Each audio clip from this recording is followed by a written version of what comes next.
The Israeli Defense Forces have embarked on a bold and controversial strategy in the Gaza Strip. Their objective to pressure Hamas into releasing Israeli hostages. At the heart of this strategy lies the Morag Corridor. This narrow strip of land holds immense strategic importance. It connects Gaza's Sufa crossing with the former Israeli settlement of Morag.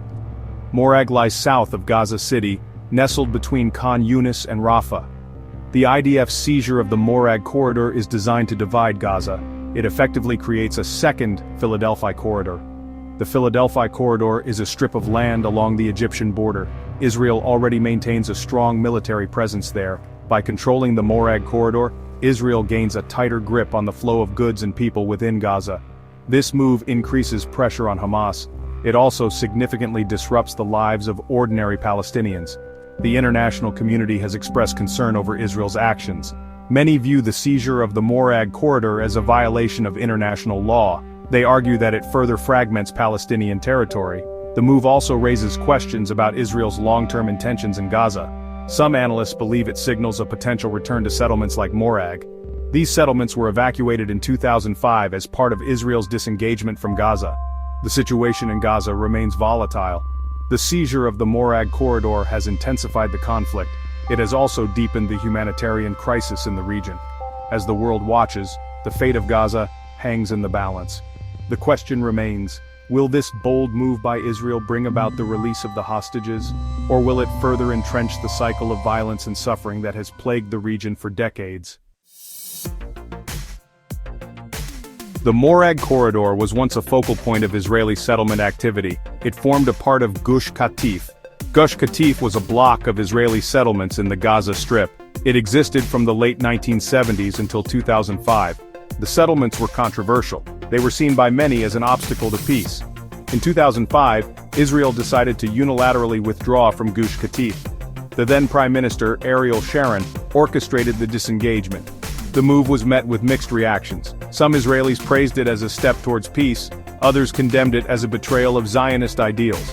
The dismantling of Gush Katif was a pivotal moment in the Israeli-Palestinian conflict. It marked the end of Israel's permanent civilian presence in Gaza. However, the legacy of Gush Katif continues to cast a shadow over the region. The recent seizure of the Morag Corridor has rekindled old tensions. It has also raised fears that Israel may be considering a return to settlements in Gaza. The international community remains opposed to Israeli settlements in the occupied territories. They view them as illegal under international law. The possibility of renewed settlement activity in Gaza is a deeply concerning development.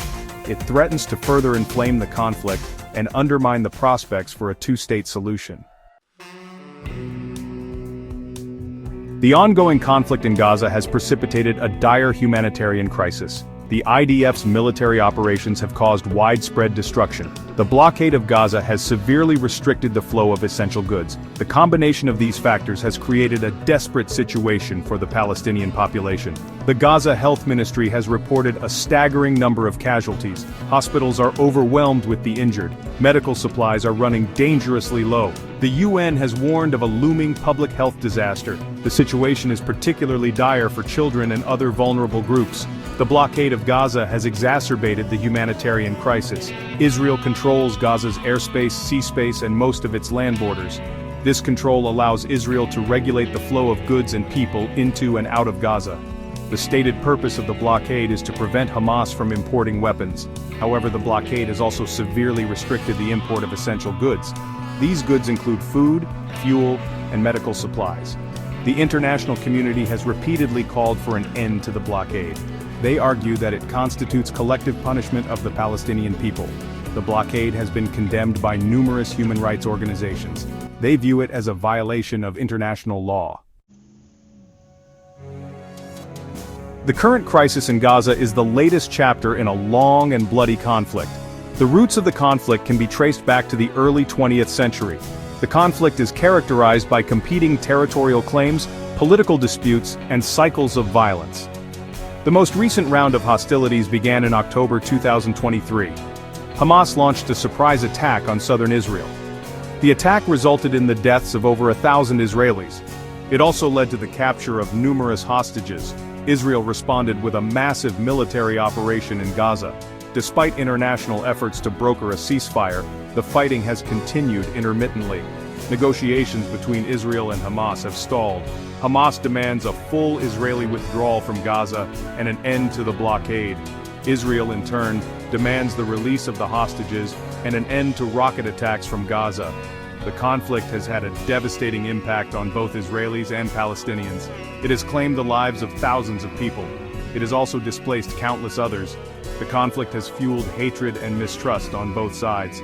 This makes a peaceful resolution all the more elusive.